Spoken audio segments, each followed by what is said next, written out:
నమస్తే, welcome to hash you. నేను మీ రాజేష్. ప్రస్తుతం ఒకప్పటి బీఆర్ఎస్ కంచుకోట ఉమ్మడి మెదక్ జిల్లా. సో అట్లాంటి పార్లమెంట్ సెగ్మెంట్లో ఇవాళ రేవంత్ రెడ్డి కాంగ్రెస్ పార్టీ జెండా ఎగరేయాలనే లక్ష్యంతో నీలం మధు ముదిరాజ్ ఆయన్ని పార్లమెంట్ అభ్యర్థిగా రంగంలో దింపాడు రేవంత్ రెడ్డి. ఇట్లాంటి సందర్భాల్లో ఎట్లా ఉంటుంది గెలుపు అవకాశాలు? మరోవైపు కాంగ్రెస్ పార్టీ అధికారంలోకి వచ్చిన తర్వాత పెద్ద ఎత్తున ఇవాళ తెలంగాణ వ్యాప్తంగా కాంగ్రెస్ పార్టీ వేవ్ ఉన్నటువంటి నేపథ్యంలో అనేక మంది బీఆర్ఎస్ పార్టీ నేతలందరూ కూడా ఆ పార్టీని వీడి కాంగ్రెస్ పార్టీలో చేరుతున్నటువంటి సందర్భంగా పెద్ద ఎత్తున బీఆర్ఎస్ పార్టీ తెలంగాణలో ఉనికిని కోల్పోతున్నటువంటి పరిస్థితి. ఇట్లాంటి సందర్భాల్లో 14 లక్షంగా ఇవాళ కాంగ్రెస్ పార్టీ పార్లమెంట్ ఎన్నికల్లో గెలిచేందుకు కొట్లాడుతోంది. సో ప్రస్తుతం 14 సాధ్యమవుతాయా? అక్కడ కాంగ్రెస్ పార్టీ గెలవాలని లక్ష్యం పెట్టుకున్నాడు రేవంత్ రెడ్డి. సో ఇప్పుడు అక్కడ గెలుపు అవకాశాలు ఏ విధంగా ఉన్నాయి?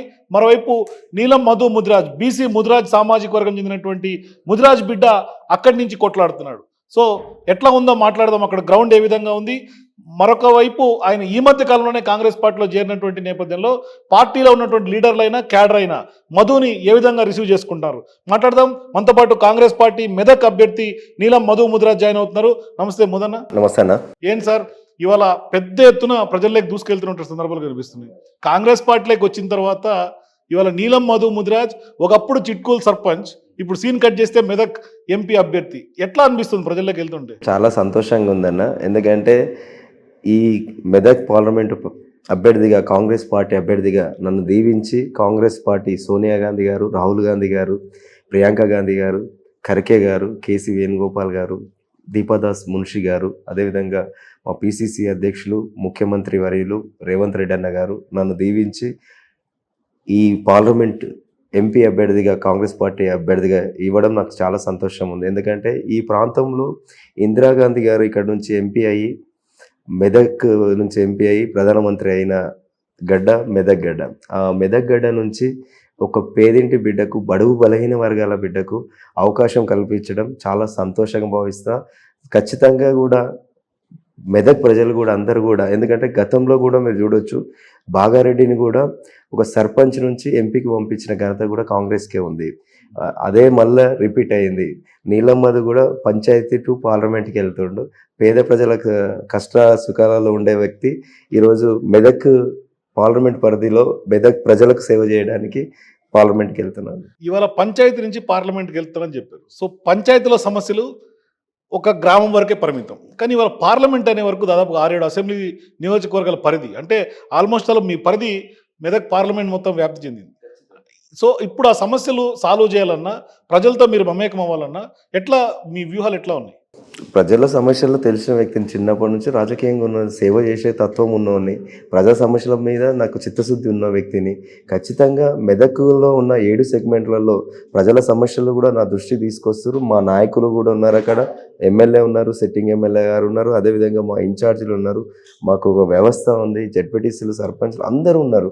మా నాయకులు మేమందరం కూడా కాంగ్రెస్ పార్టీ ముఖ్యంగా ఇక్కడ అధికారంలో ఉన్నది. మన తెలంగాణలో ప్రజాప్రభుత్వం, ప్రజాపాలన, ముఖ్యంగా ముఖ్యమంత్రి రేవంత్ రెడ్డి అన్న బడుగు బలహీన వర్గాల మీద ఎంతో ప్రేమ ఉన్న వ్యక్తి. ఆ వ్యక్తికి మా అందరినీ కూడా కాపాడుకుంటూ ప్రజలకు సేవ చేసే భాగ్యం కాంగ్రెస్ పార్టీ చేస్తున్న మేనిఫెస్టో, అదేవిధంగా సంక్షేమ పథకాలు తీసుకొని, అదేవిధంగా కేంద్రం నుంచి కూడా నిధులు, ఒక రాష్ట్రానికి కేంద్రం మధ్యలో వారధి గుండి 2 నిధులు తీసుకొచ్చి అభివృద్ధి చేస్తామని తెలియజేస్తున్నాం. మెదక్ పార్లమెంట్లో ఇవాళ మీరు కొత్తగా కాంగ్రెస్ పార్టీలో జాయిన్ అయినారు, కానీ ఇవాళ పెద్ద ఎత్తున మిమ్మల్ని అందరినీ కూడా ఓన్ చేసుకుంటున్నటువంటి పరిస్థితులు కనిపిస్తున్నాయి. అందరూ కూడా, మా నాయకులు అందరూ కూడా ఓన్ చేసుకుంటున్నారు. ఇక్కడ దామోదర్ రాజనరసింహ మినిస్టర్ గారు నన్ను సొంత తమ్ముళ్ళలాగా, ఒక మా బిడ్డలాగా చూస్తాడు. అదేవిధంగా కొండా సురేఖ ఇన్ఛార్జ్ ఇచ్చారు పార్లమెంట్ పరిధిలో. అక్క కూడా నన్ను భుజాల మీద వేసుకొని పొద్దున్న లేసి నడుమోదు అని చెప్పి పబ్లిక్లోకి వెళ్దాం, మన సంక్షేమ పథకాలు తెద్దాం, ప్రజల బాధలు తిందామని చెప్పి తీసుకెళ్తుంటుంది. అదేవిధంగా మా జగ్గారెడ్డి గారు, మా ప్రభుత్వ విప్పు, ఎక్స్ఎమ్మెల్యే గారు, ఆయన కూడా అందరూ సహకరిస్తుంటారు.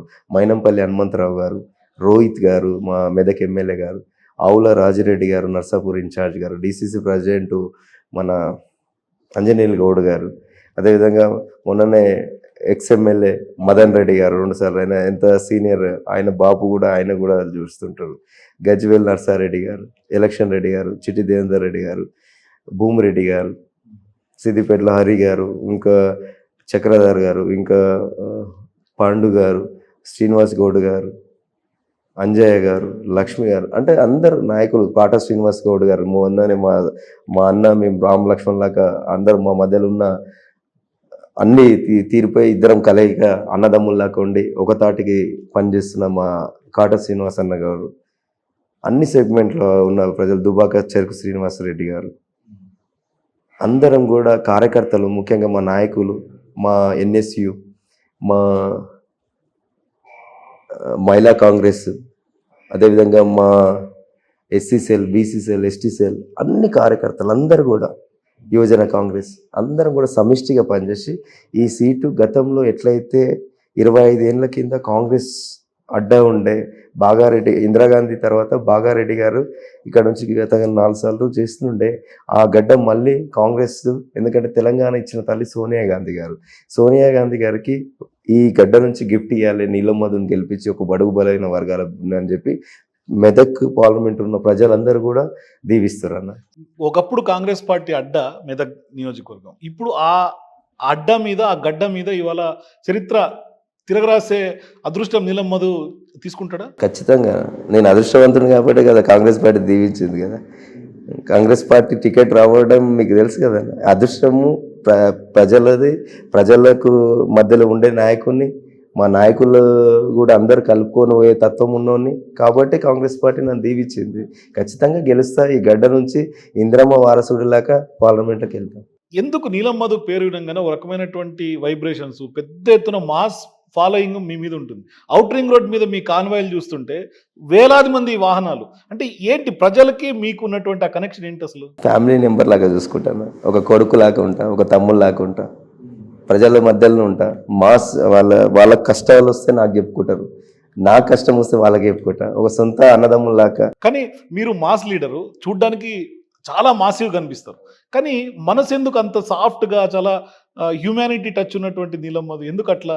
అంటే చిన్నప్పటి నుంచి పెరిగిన మా అమ్మ నాన్న నేర్పిన పద్ధతిలో సంస్కారంగా ఉండాలి, ప్రజలను ప్రేమగా చూసుకోవాలి, మన దగ్గరకు వచ్చిన వాళ్ళతోటి, కష్టంలో వచ్చిన వాళ్ళతోటి ప్రేమగా ఉండాలని చెప్తుండే మా. కానీ మీకు కొంత సెంటిమెంట్ టచ్ కూడా ఎక్కువ, ఎందుకంటే అమ్మా నాన్నల సెంటిమెంట్ కూడా చాలా ఎక్కువ. చాలా. ఎందుకంటే నామినేషన్ రోజు కూడా సమాధుల దగ్గరికి వెళ్ళి అక్కడే సంతకం చేసి అక్కడ నామినేషన్ పేపర్లు పెట్టి మరీ తీసుకెళ్లారు. ఈ జన్మనిచ్చింది వాళ్ళే కదన్న. ఫస్ట్ అయితే నన్ను ఈ ప్రపంచానికి పరిచయం చేసింది అయితే అమ్మ నాన్ననే కదా.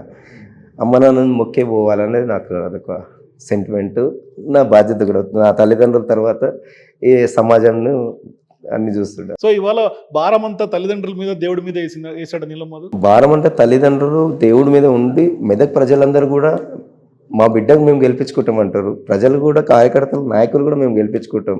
అంటే ఒక ప్రజల కష్టం తెలిసిన వ్యక్తి, పేదింట్లోకి నుంచి వచ్చిండు, ఒక పంచాయతీ నుంచి పార్లమెంట్కి పోతుండు, ఒక చిన్న వయసులోనే ఒక వార్డు మెంబర్ నుంచి, 2005లో వార్డు మెంబర్ నుంచి, తర్వాత ఉప సర్పంచ్గా, తర్వాత సర్పంచ్గా, జెడ్పీటీసీగా పోటీ చేసి, ఎమ్మెల్యేగా పోటీ చేసి, ఒక నాయకుడు పేదింటి నుంచి ఎలాంటి బ్యాక్గ్రౌండ్, పొలిటికల్ బ్యాక్గ్రౌండ్ లేకుండా ఈ స్థాయికి వస్తుండే అంటే ఒక కసి ఉండి పేదలకు, ప్రజలకు మేలు చేయడానికి వస్తుండే కదా అని ప్రజలందరూ కూడా దీవిస్తారు. సో మీకు పొలిటికల్ బ్యాక్గ్రౌండ్ లేదు, కానీ మీకు రాజకీయంగా రావడానికి ఏంటి ఇన్స్పిరేషన్? రాజకీయంగా యువత నన్ను ఎంకరేజ్ చేస్తారు అన్న. చిన్నప్పటి నుంచి కూడా యూత్ బాగా ఫాలోయింగ్ ఉంటుండే, అందరితోటి కలుపుకొని తత్వం ఉంటుండే. వాళ్ళందరూ కూడా రాజకీయాలకు రావాలి, చిన్న చిన్న సంఘటనలు కూడా జరిగినుండే గ్రామాలలో. ఆ సంఘటనలు మా యువత అంతా ఎంకరేజ్ తోటి రాజకీయాలకు. కానీ మొట్టమొదటిసారి వాళ్ళు పార్లమెంట్ పోర్లో నీలం మధు కొట్లాడుతున్నాడు, ఏమన్నా కొంచెం ఏమన్నా భయం అనిపిస్తుందా? భయం ఎందుకు ఉంటుందన్న, భయం ఎందుకు ఉంటుందన్న, బాధ్యతగా పోతున్నా. బాధ్యత నాకు, నా మీద నమ్మకంతో నాకు టికెట్ ఇచ్చారు, ఆ బాధ్యత నెరవేర్చి నేను గెలిచి వాళ్ళ సమస్యలు ఏమున్నాయో ఆ సమస్యల మీద ఫైట్ చేసి రావాల్సిన నిధులు తీసుకొచ్చి వాళ్ళకు ఒక సేవ చేసే భాగ్యం గురించి వెళ్తున్నాను. సరే, 1980లో ఇందిరాగాంధీ ఇదే గడ్డ నుంచి ఎంపీ గారు, ప్రధానమంత్రి దాకా ఎదిగారు. సో అట్లాంటి గడ్డ నుంచి మీరు ఇవాళ పోటీ చేస్తున్నారు, ఏంటి అంటే అక్కడ సమస్యలైనా లేకుంటే మీకున్నటువంటి ఎజెండా ఏం కనిపిస్తుంది అక్కడ? వాళ్ళు చెప్తారు, ఇందిరాగాంధీ ప్రధానమంత్రి అయినప్పుడు ఈ ప్రాంతాన్ని ఎంతో అభివృద్ధి చేశారు మెదక్ను. ఎందుకంటే ఉపాధి కలగడానికి గవర్నమెంట్ సెక్టార్స్ పెట్టారు, ప్రైవేటు ఇండస్ట్రీస్ తీసుకొచ్చారు, ఇక్కడ ప్రాజెక్టులు కట్టారు, సింగూరు ప్రాజెక్టు కట్టారు. ఈ ప్రాంతంలో కాంగ్రెస్ ప్రభుత్వం ఉన్నప్పుడు రింగ్ రోడ్ వచ్చింది. ఈ ప్రాంతంలో ఐఐటి, ఎందుకంటే రాజశేఖర రెడ్డి గారు ముఖ్యమంత్రి ఉన్నప్పుడు సంగారెడ్డిలో ఐఐటి ఇచ్చారు, పేదలకు భూములు ఇచ్చారు, అయితే గతంలో ఇందిరాగాంధీ ఉన్నప్పుడు ఇచ్చారు, మన్మోహన్ సింగ్ గారు ప్రధానమంత్రి ఉన్నప్పుడు ఇచ్చి భూములు ఇచ్చారు, ఇందిరమ్మ ఇండ్లు ఇచ్చారు. పేదల ప్రజల పక్షం మీద వాళ్ళకు ఎంతో సేవ చేసే తత్వం ఉన్నోళ్ళు. కాంగ్రెస్ పార్టీ అంటేనే అన్ని వర్గాల ప్రజలకు మేలు జరుగుతుంది. ఖచ్చితంగా కాంగ్రెస్ పార్టీని దీవిస్తాం. ఇందిరమ్మ వారసుడిగా నీలమ్మను పంపుతామంటారు. కానీ ఎన్నికల ముందు సీన్ కట్ చేస్తే ఎపిసోడ్ ఒకసారి చూస్తే కాంగ్రెస్ పార్టీలోకి వచ్చి అసెంబ్లీ టికెట్ కోసం ప్రయత్నాలు చేసి కొంత నిరాశతోటి పార్టీని వీడి ఆ రోజు ఉన్న సంఘటన మీకు అన్నీ తెలుసు అన్న రాజేష్ అన్న. ఆ రోజు చూసినాం, ఒక బీఆర్ఎస్ ఒక చిన్న చూపు చూసింది. ఒక 60 లక్షల మంది ఉన్న వాళ్ళను ఒక టికెట్ ఇవ్వలేడు, అరే మేము లేమా అని చెప్పి ఒక ఆత్మగౌరవం మీద ఫైట్ చేసిన, బీఆర్ఎస్ మీద ఆత్మగౌరవం మీద ఫైట్ చేసినప్పుడు, నేను ఆ ఆత్మగౌరవం మీద నిలబడ్డప్పుడు నాకు అక్కడ ఉన్న వాళ్ళకి అందరికీ ఒక మాట చెప్పిన, నీలం మధు అంటే అందరు అంటారు, అందరు నాయకులు ఇట్లనే వచ్చి పోతారు నిలబడ్డాడు అని చెప్పి అన్నారు. నేను ఆ రోజు ఏమన్నా ఆత్మగౌరవం మీద ఫైట్ చేసినప్పుడు నేను ఆత్మగౌరవం నింపాలిగా, నన్ను చూసి అందరు జెండాలు పట్టుకొని రాష్ట్ర వ్యాప్తంగా జెండాలు ఎత్తారు, వాళ్ళ గురించి నేను నిలబడాలి కదా. నేను ఆ ఆత్మగౌరవం గురించి ఆ రోజు నిలబడ్డా. నేను బ్యాలెట్లు ఉంటా అని చెప్పిన, మాట మీద నిలబడ్డా. సో నీలం మాధవ్ అంటే మాట మీద నిలబడే వ్యక్తే. ఖచ్చితంగా. కానీ తర్వాత జరిగినటువంటి పరిణామాలు చూస్తుంటే రాజకీయంగా ఇవాళ పెద్ద ఎత్తున కాంగ్రెస్ పార్టీలకు ఒక సునామీలాగా కదిలొస్తున్నారు అందరూ కూడా. ఇప్పుడు మీ నియోజకవర్గం తీసుకుంటే మదన్ రెడ్డి అయినా, ఎలక్షన్ రెడ్డి అయినా మొత్తం ఇట్లా ర్యాలీ అవుతున్నారు రేవంత్ రెడ్డిని చూసి వాళ్ళు. సో అట్లాంటి పరిస్థితి వల్ల మీ గెలుపుకి ఎట్లా దోహదం పడతాయి అనుకుంటున్నారు? చాలా మంచి ఉందన్న. ఎందుకు వస్తారు మదన్ రెడ్డి అసుట్ అయినా ఎందుకు వచ్చిండన్న? ఇద్దరు కేసీఆర్ కి బాగా ఇద్దరు చాలా దగ్గర ఫ్రెండ్స్ ఉండే. అంటే అలాంటి ఫ్రెండ్ అసుట్ అయినా కాంగ్రెస్ లోకి వచ్చిందంటే ఆడ విలువ ఇవ్వకపోవడమే కదా, వాళ్ళు అందుబాటులో ఉండకపోవడమే కదా. ఒక ఎమ్మెల్యేలకు కలవకూరి, ఒక మంత్రులకు కలవకుండే, ఎవరికి అందుబాటులో ఉండకూరి, స్వేచ్ఛగా ఉండకుండే.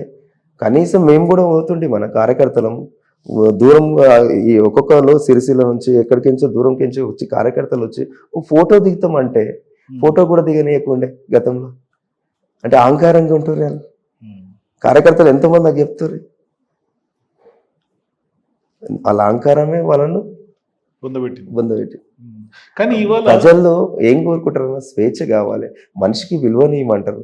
వచ్చిన వ్యక్తి నువ్వన్నావు ఇంతకుముందు మధు అనగానే ఎందుకు అంత మాస్ పబ్లిక్ వస్తారని. మధు అంటే అందరిని కలుపుకోతాడు, వచ్చినప్పుడు మర్యాదగా మాట్లాడతాడు, నీ కష్టం ఏమంటే చెప్తారు, అయితే చేస్తా అంట, లేకుంటే అన్న నేను ఉన్నానే, ఏమున్నా నేను తర్వాత చూస్తా అని చెప్తా. వాళ్ళు ఆ ప్రేమ కోరుకుంటారు. మనిషి కావాల్సింది విలువనే కదా అన్న. ఆ విలువ దొరికినప్పుడు ఎవరైనా పోతారు, విలువ ఇచ్చిన దగ్గరికి పోతారు. సో ఇవాళ కాంగ్రెస్ పార్టీ మీ ముదిరాజుల్ని బీసీలందరినీ కూడా కడుపులో పెట్టుకుంది కాబట్టి అక్కడ ఆత్మగౌరవం ఉంది కాబట్టి వాళ్ళ పార్టీలోకి వచ్చారా మీరు? ఖచ్చితంగా అన్న. ఇప్పుడు వాళ్ళైతే ఒక్క సీటు కూడా వెళ్ళే, కాంగ్రెస్ పార్టీ 3 సీట్లు ఇచ్చిన ఉండే. క్యాబినెట్లో కూడా క్యాబినెట్లో ఇప్పుడు మా శ్రీహరి గారిని కూడా మినిస్టర్గా తీసుకుంటారు, బీసీడీ నుంచి బీసీఏలకు తీసుకొస్తా అంటారు. మా ఒక్క కార్పొరేషనే కాదు, ముదిరాజ్ కార్పొరేషన్ ఒకటి, కుర్మల కార్పొరేషన్, మున్నూరు కార్పొరేషన్, ఆర్యవైశ్యుల కార్పొరేషన్, పద్మశాలీల కార్పొరేషన్, ఎస్సీ కార్పొరేషన్, ఇట్లా అన్ని వర్గాలను చూస్తుంది కదా. ఓన్లీ ఈవెన్ ముదిరాళ్ళే కాదు, రెడ్డి కార్పొరేషన్. అంటే కాంగ్రెస్ పార్టీకి సమానత్వం కావాలి, అన్ని వర్గాల ప్రజలను కావాలి, మాకు అన్ని వర్గాలలో లీడర్లుగా ఎదగాలి, ఆర్థికంగా ఎదగాలి, రాజకీయంగా ఎదగాలి అన్నది కాంగ్రెస్ పార్టీ సిద్ధాంతం. కానీ ఇవాళ రేవంత్ రెడ్డి ఒక అస్త్రం తీసుకొని ప్రయోగిస్తే ఇవాళ మోడీ బీజేపీ విలువెల్లాడుతున్నటువంటి పరిస్థితి.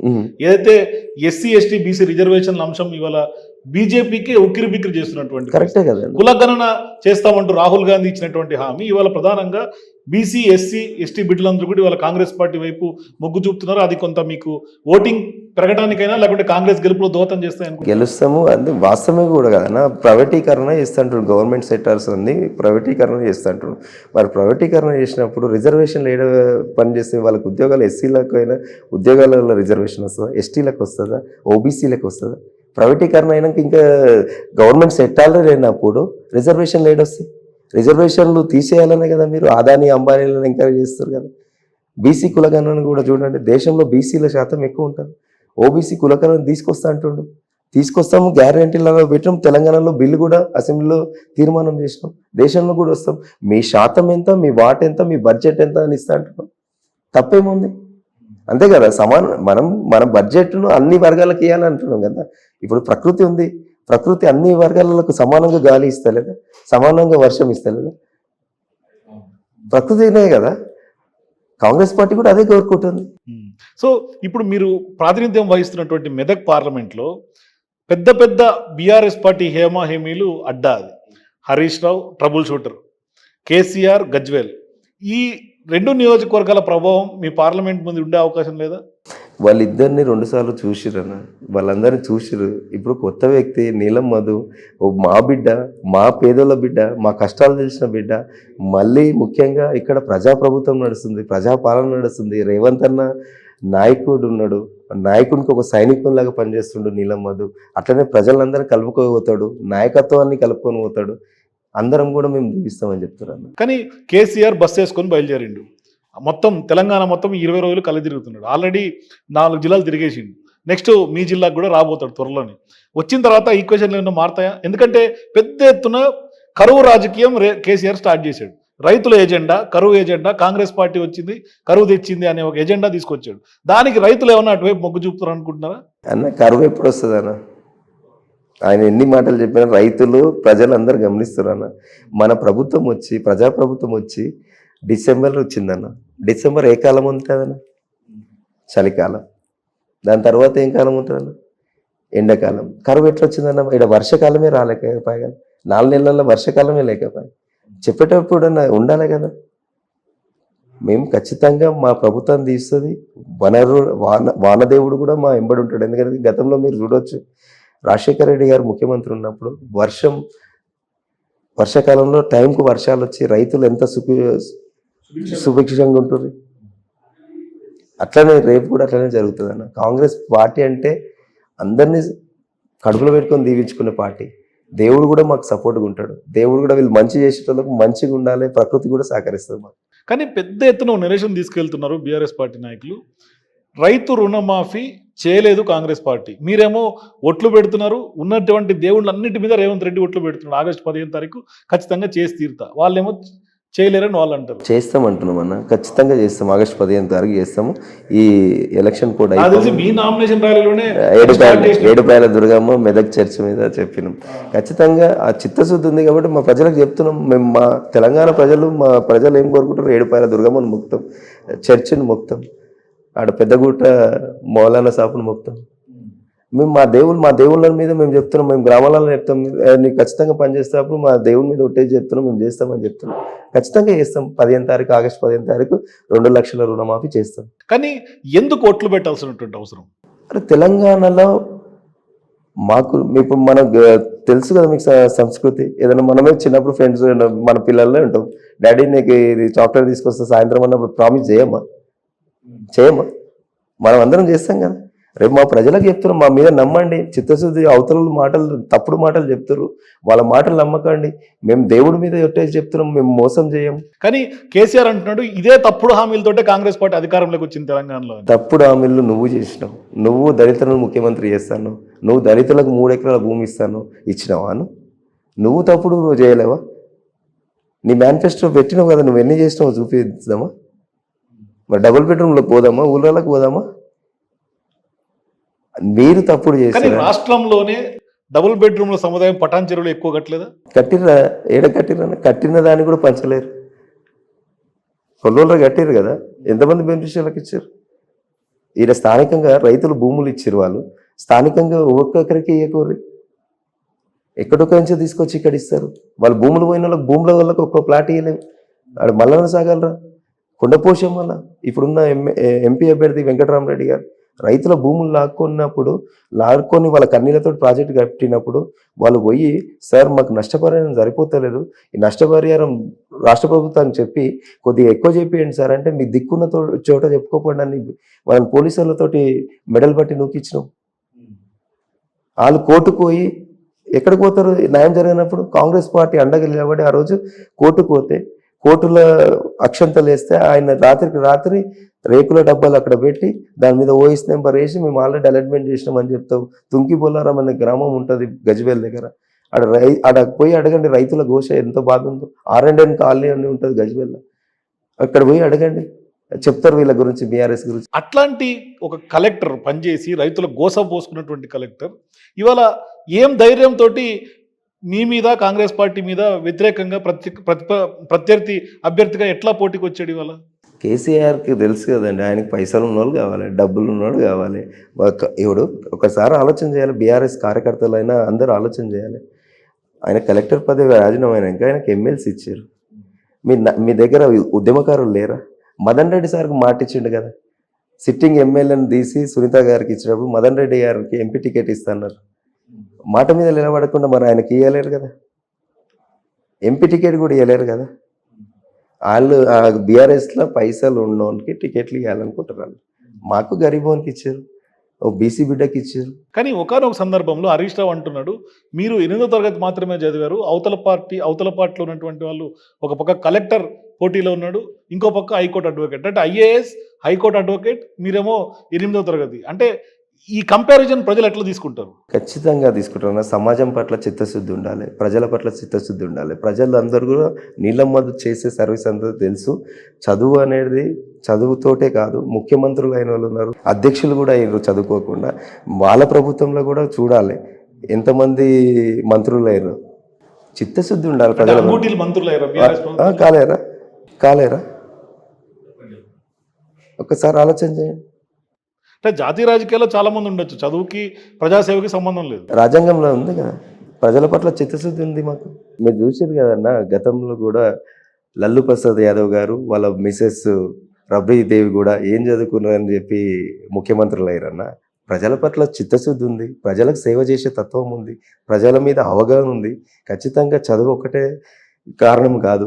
గత అసెంబ్లీ ఎన్నికల సందర్భంగా ఒక బీసీ బిడ్డ అయినటువంటి మీరు, అంటే మీరు బీసీ నినాదం చుట్టూనే మీ రాజకీయాలు తిరుగుతున్నాయి కాబట్టి, ఒక బీసీ బిడ్డ ఇంకో బీసీ బిడ్డ ఓటమికి కారకులైంది నీలమ్మధు అనే ఆరోపణ కూడా ప్రధానంగా ఇవాళ మీ మీద చేస్తున్నారు. వాళ్ళు చేసేది అదే కదన్న, మా ఇద్దరి మధ్యలో పంచాయతీ పెట్టే కదా అట్లా చేస్తారు.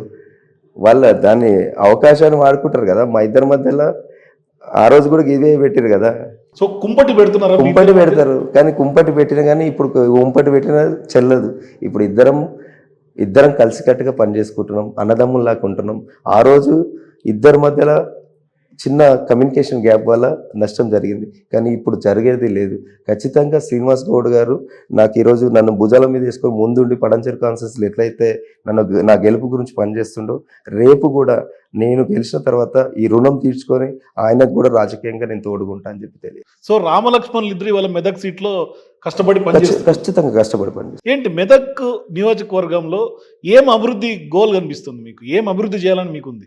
మెదక్ పార్లమెంట్లో అన్ని సెగ్మెంట్లలో అక్కడ ఏవైతే ప్రజల సమస్యలు చెప్తారో ఆ సమస్యలన్నీ కూడా పరిష్కరించాలంటారు. ప్రజల ప్రభుత్వం కాబట్టి ప్రజల సమస్యలు మా సమస్యలు అనుకొని అవిటి సమస్యల మీద పరిష్కారం చేయాలనుకుంటున్నాం. మరొకటి ఏంటంటే, మీరేమో బీజేపీ బీఆర్ఎస్ రెండు ఒకటే అంటారు, కానీ బీజేపీ ఏమో కాంగ్రెస్ బీఆర్ఎస్ కలిసి రాష్ట్రంలో గేమ్ ఆడుతుంది అంటారు. అసలు వాస్తవానికి ప్రజల్ని కన్ఫ్యూజ్ చేసే కార్యక్రమం, లేకుంటే ఎవరితో చీకటి ఒప్పందాలు చేసుకుంటున్నారు? మీకు తెలియదు అన్న, అందరికీ కూడా తెలుసు, దేశ ప్రజలకు తెలుసు, రాష్ట్ర ప్రజలకు కూడా తెలుసు, బీజేపీ బీఆర్ఎస్ ఒకటే అండి. కానీ సాక్షాత్ మోడీ లాంటి వాళ్ళే చెప్తున్నారు కదా. ఇప్పుడు ఇవాళ మోడీ తెర మీద ఇంకోటి తీసుకొచ్చాడు, ఆర్ఆర్ ట్యాక్స్. నిజంగానే రేవంత్ రెడ్డి ట్యాక్స్ వసూలు చేస్తున్నాడా? మీ మెదక్ పార్లమెంట్ నుంచి ఆయన ఆరోపణలు చేశాడు. అసలు అట్లాంటివి ఉండనే అన్న, అలాంటి పని చేసేదే ఉండదు కాంగ్రెస్ పార్టీ. వాళ్ళ అధికారం ఉందని చెప్పి ఒక ఆయన అట్లా చేసిండు. ఆయన కూడా ఏం పోయింది, రేవంత్ రెడ్డిని అక్రమ కేసులు అన్నీ పెట్టి ఎన్నో చేసిండు. చేస్తే ఈరోజు ప్రజలు ఏం చేస్తారు? ప్రజలు అన్నీ గమనిస్తుంటారు. నీ అక్రమ కేసులు, మనుషుల మీద తప్పుడు చెప్పడం, ఇవన్నిటిని ప్రజలందరూ గమనిస్తుంటారు. సో మీరేమో ఇవాళ కాంగ్రెస్ పార్టీ తరఫున 14 లక్షలు పెట్టుకున్నారు, కానీ అధిష్టానం ఏమో కేసీ వేణుగోపాల్ గారు 15 టార్గెట్ ఇచ్చారు. సో 14 టార్గెటా 15 టార్గెటా? ఇవాళ డబుల్ డిజిట్, అన్ని పార్టీలు డబుల్ డిజిట్ చుట్టూ తిరుగుతున్నాయి. మీరు 14 అంటున్నారు, బీజేపీ బీఆర్ఎస్ 12 అంటున్నారు. ఇక బీఆర్ఎస్ అయితే ఒక మెట్టెక్కి కేంద్ర మంత్రి పదవులకు కూడా ప్రకటిస్తున్నటువంటి సందర్భాలు ఉన్నాయి. కీలకంగా వ్యవహరిస్తాం, దేశంలోనే చక్రం తిప్పుతాం అంటున్నారు. ఎవరికి డబుల్ డిజిట్ సాధ్యమయ్యే అవకాశం ఉంది? అసలు మీకు 14 సాధ్యమేనా? ఖచ్చితంగా సాధ్యమే. మా మీద నమ్మకం ఉంది, తెలంగాణ ప్రజలకు నమ్మకం ఉంది. ప్రభుత్వంలో రేవంత్ రెడ్డి గారు ఇందిరమ్మ పాలన నడుస్తుంది, ప్రజాపాలన నడుస్తుంది. వాళ్ళ సంక్షేమ పథకాలు ప్రజలకు మేలు చేసే పథకాలు ఉన్నాయి కాబట్టి ప్రజలందరం కూడా ఈ రాష్ట్రంలో కాంగ్రెస్ ఉంది కాబట్టి ఈ కాంగ్రెస్ ప్రభుత్వం నుంచి వచ్చే నిధులు, కేంద్రం నుంచి వచ్చే నిధులు కూడా మా ప్రజలకు మేలు జరుగుతుంది అని చెప్పి ప్రజలందరూ కూడా భావిస్తారు. కాంగ్రెస్ని దీవిస్తా అని చెప్పి సో మీరు పార్లమెంట్ నుంచి ఇవాళ పంచాయతీ నుంచి పార్లమెంట్కి వెళ్తున్నటువంటి సందర్భంగా ఏంటి మీ రాజకీయంగా గోల్ ఏం కనిపిస్తుంది మీకు? అంటే మీరు చివరాఖరికి ఇప్పుడు రేవంత్ రెడ్డి ఉన్నాడు, ఎంపీగా చేసిండు, ఆయన జెడ్పీ చైర్మన్ నుంచి మొదలు పెడితే ఆయన సుదీర్ఘ రాజకీయ ప్రయాణం సీఎం కావాలన్న లక్ష్యం పెట్టుకున్నాడు, సీఎం అయ్యాడు. సో ఇవాళ నీలం మధుకి ఏంటి లక్ష్యం?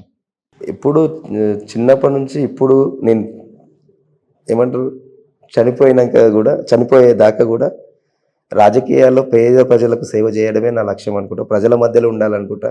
మనం పుట్టి చనిపోయినాక కూడా మనం ప్రజల మధ్యలో బతికి ఉండేలాగా నాయకుల్లాగా ఉండాలనుకుంటా. సో ఒకప్పుడు మెదక్ అనగానే ఒక మెతుకు సీమ అనే ఒక పేరుంది. పెద్ద ఎత్తున రైతులందరూ కూడా ఎక్కువ ఉన్నటువంటి జిల్లాగా ఉమ్మడి మెదక్ జిల్లాగా ఉంటుంది. సో ఇక్కడ రైతాంగానికి మీరు ఇచ్చే మెసేజ్ ఏంటి ఎన్నికల సందర్భంగా? ఎందుకంటే ఇవాళ మొత్తం రైతుల చుట్టూ, తర్వాత రుణమాఫీ, ఇవాళ కూడా కేసీఆర్ ఒక ట్వీట్ చేశాడు, రైతు బంధు ఏదైతే బీఆర్ఎస్ పార్టీ ప్రతిష్టాత్మకంగా ఇచ్చిందో ఇంకా కూడా కాంగ్రెస్ పార్టీ కొంతమంది ఇవ్వలేదని తుమ్మల నాగేశ్వరరావు మాట్లాడినటువంటి ఒక మాటను కట్ చేసి ఇవాళ సోషల్ మీడియాలో ట్రోల్ 5 ఎకరాల లోపు ఉన్న రైతులకు అందరికి కూడా రైతు బంధు ఇచ్చినాము. కాంగ్రెస్ పార్టీ మీద ప్రజలకు అందరికీ నమ్మకం ఉన్నది. కాంగ్రెస్ పార్టీ అంటే గతంలో రైతులకు కూడా, ఈ ప్రాంతం రైతులందరూ కూడా ఇందిరమ్మ ప్రధానమంత్రి ఉన్నప్పుడు మాకు భూములు ఇచ్చిన తల్లి ఇందిరమ్మ. మాకు ఈరోజు నోటికాడికి 2 బుక్కలు తింటున్నామంటే ఎస్సీలు, ఎస్టీలు, బీసీలు, మైనార్టీలు కూడా అసైన్మెంట్లు, ల్యాండ్లు మాకు ఇవ్వడం వల్ల మేము ఈరోజు ఆర్థికంగా బలపడ్డాము. మాకు భూములు ఇచ్చిన తల్లి ఇందిరమ్మ. ఖచ్చితంగా మాకు నమ్మకం ఉంది. కాంగ్రెస్ పార్టీ సోనియా గాంధీ తెలంగాణ ఇచ్చింది కాబట్టి, తెలంగాణ ఇచ్చిన తల్లి, మాకు భూములు ఇచ్చిన పార్టీ ఇందిరమ్మకు మేము ఓటేసి గెలిపిస్తామని చెప్పి ప్రజలందరూ కూడా తెలియజేస్తారు. సో మీరేమో 14 లక్ష్యం నెరవేరుతుందని మీరు చాలా కాన్ఫిడెన్స్ కనిపిస్తున్నారు, మీరైనా మీ అధ్యక్షుడైనా కూడా. కానీ జై శ్రీరామ్ పేరుతో ఇవాళ హిందూ ఓటర్ పోలరైజేషన్ తోటి బీజేపీ పెద్ద ఎత్తున ముందుకు వస్తున్నటువంటి పరిస్థితి ఏంటి? హిందూ పోలరైజేషన్, జై శ్రీరామ్ నినాదం బీజేపీని ఇవాళ గడ్డేస్తుంది అనుకుంటున్నారా? గట్టెక్కుతుందా? అంటే బీజేపీ వాళ్ళు ఒక మతం మీద మాట్లాడుతారు, బీఆర్ఎస్ ఏమో ప్రాంతీయవాదం మాట్లాడుతారు. మేమేమంటున్నాం? సమానత్వం మీద మాట్లాడుతున్నాం. మేము సమానత్వం కావాలంటున్నాం. మేము రామ్ రహీం రాబర్ట్ కావాలంటున్నాం. రామ్ రహీం రాబర్ట్ మాకు కావాలంటున్నాం. మేము సమానత్వం కోరుకునే పార్టీ కాంగ్రెస్ పార్టీ. మేమందరం కూడా అన్ని వర్గాల ప్రజలకు సేవ చేయాలనుకుంటున్నాం. వాళ్ళ కష్టాలలో మేము ఉండి మా ప్రభుత్వం నుంచి వాళ్ళకు మేలు చేసే ప్రభుత్వం లాగా ఉండాలనుకుంటున్నాం. సో ఇప్పుడు మెదక్ పార్లమెంట్లో మీకు ప్రత్యర్థి ఎవరు? ఎందుకంటే రఘునందన్ రావు గతంలో ఆయన పరిపాలన చూశారు. ఎందుకంటే దుబ్బాకలో ఆయన రిజెక్ట్ చేశారు వాస్తవానికి. ఎందుకంటే ఆయన ఎక్స్ఎమ్మెల్యే అనుకోవాలి. ఆయన బై ఎలక్షన్స్లో పోటీ చేసి గెలిచి ఇవాళ ఓడిపోయి మళ్ళీ ఎంపీ ఎలక్షన్స్లోకి వస్తున్నటువంటి పరిస్థితి. ఈయన గురించి మీరు ఇందాకే రైతుల గురించి, రైతులు గోసపోసుకున్నటువంటి ఎంపీగా ఇవాళ పోటీకి వచ్చినప్పుడు ఎమ్మెల్సీగా ఆయన గతంలో చేశాడు. సో మీకు ప్రధాన ప్రత్యర్థి ఎవరు ఇవాళ? మీరు ఈ ప్రశ్న వాళ్ళని అడగాలి. కాంగ్రెస్ పార్టీకి ప్రత్యర్థి ఎవరు అనాలి. మొదటి స్థానంలో మేము ఉంటున్నాం. మొదటి స్థానంలో గెలుస్తున్నాం. 1,00,000 ఓట్లతో మెజారిటీతో గెలుస్తున్నాం. ఈ ప్రశ్న మీరు వాళ్ళకి అడగాలి. నీలం మధు ఎన్నిక గెలుపు ఫిక్స్ అయినట్టు ప్రజలు కూడా అందరు మీరు సర్వేలు చూడండి, ఏ సర్వే చూసినా నీలం మధు గెలుస్తుండని చెప్తారు. అంటే ఏంటి అంత కాన్ఫిడెన్స్ ఏం కనిపిస్తుంది? ప్రజల మీద నమ్మకం. అంటే ఇవాళ రేవంత్ రెడ్డి 100 రోజుల పాలన రెఫరెండంగా తీసుకోమంటున్నాడు. ఆ 100 రోజుల పాలన ఇవాళ ప్రజాపాలన మీకు ఎట్లా ఉపయోగపడుతుంది? అంటే ఈ 4 నెలల్లో వ్యతిరేకత లేకపోయినప్పటికీ బీఆర్ఎస్ పార్టీ కొంత వ్యతిరేకతని ఇన్కల్కేట్ చేస్తుంది ప్రజల్లోకి. వాళ్ళు ఎన్ని క్రియేట్ చేసినా ప్రజలు నమ్మరన్న. మా ప్రభుత్వం మీద, మా గ్యారంటీల మీద, రేవంత్ అన్న మీద, మా పార్టీ మీద నమ్మకం ఉంది. ఖచ్చితంగా పార్లమెంట్లో మేము 14 సీట్లు ఖచ్చితంగా గెలుస్తాం. సో బీఆర్ఎస్ అడ్డాలో మీ గెలుపు ఫిక్స్. రాసి పెట్టుకో. నీలం మధు ఎంపీ. ఎట్లా అనిపిస్తుంది? ఒకవేళ నీలం మధు మొదటిసారి పార్లమెంట్, అంటే చట్టసభల్లోకి మొదటిసారి ఇవాళ పార్లమెంట్లో అడుగు పెట్టబోతున్నాడు నీలం మధు, ఎట్లా ఉండే అవకాశం ఉంది? మీ ఎక్స్పీరియన్స్ అంటే మీ అనుభవం ఎట్లా ఉంటుంది? చాలా హ్యాపీ ఫీల్ అవుతా. నాకు పూర్వజన్మ సుకృతం అనుకుంటా. ఒక గర్భాలయంలోకి ప్రజల గొంతు అయిపోతున్నా. ప్రజల సమస్యలు ఏమున్నాయో అక్కడ మాట్లాడే అవకాశం నాకు ప్రజలందరూ తీసుకెళ్తున్నందుకు కూడా చాలా హ్యాపీగా ఫీల్ అవుతా. అంటే కిందికించి వచ్చిన కదన్నా, కింది వర్గాలు ఏం కోరుకుంటారు, ఏ వర్గాలకు ఎలాంటి నష్టాలు జరిగినా నాకు తెలుసు. నేను గెలిచినాక నేను నా బాణిని వినిపిస్తాను. సో ఇవాళ ప్రజల్లోకి పెద్ద ఎత్తున వెళ్తున్న సందర్భంగా ఇవాళ నీలం మధుని చూసిన తర్వాత ఇక్కడ స్థానికంగా ఉన్నటువంటి ప్రజలందరూ ఏం చెప్తున్నారు మీతోటి?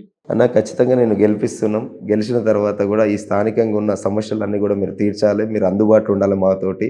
మా యువతకు ఉద్యోగాలు ఇప్పించాలి. రైతులకు భూ సమస్యలు ఉన్నాయి, భూ సమస్యలు తీర్చాలి. ఇవన్నీ కూడా చెప్తారు. మహిళలు అయితే ముఖ్యంగా మాకు ప్రభుత్వం వచ్చిన తర్వాత మహిళలకే ఎక్కువ సంక్షేమ పథకాలు ఇచ్చారు. ఈరోజు ఉచిత బస్సు అయినా సరే, కరెంట్ అయినా సరే, గ్యాస్ అయినా సరే. అదేవిధంగా రాహుల్ గాంధీ గారు కూడా తూగుడ్డలో ఆయన స్కీమ్లో కూడా చెప్పిండు, తూగూడలో మహిళలకు ₹1,00,000 ప్రతి దేశంలో ఉన్న ప్రతి కుటుంబంలో ఒక మహిళకు ₹1,00,000 ఇస్తామని చెప్తున్నారు. అంటే మహిళలు కూడా మా ప్రభుత్వం వచ్చింది. గతంలో రాజశేఖర రెడ్డి గారు పావుల వడ్డీ రుణాలు ఆయన ఇచ్చింది కూడా కాంగ్రెస్సే. అభయహస్తం ఇచ్చింది కాంగ్రెస్సే. మాకు స్వేచ్ఛనిచ్చింది కాంగ్రెస్సే. మా మహిళల పట్ల చిత్తశుద్ధి ఉన్నది కాంగ్రెస్కి అని చెప్పి ప్రజలందరూ కూడా నాకు దీవిస్తున్నారు. సో అందరూ కూడా ఇవాళ నీలం మధుకి వార్ వన్ సైడ్ గా ఉండే అవకాశం 100% ఉంది. 100%. థ్యాంక్ యూ నీలం మదన్. ఇది మెదక్ కాంగ్రెస్ పార్టీ ఎంపీ అభ్యర్థి నీలం మధుతో exclusive interview. For more videos please watch #.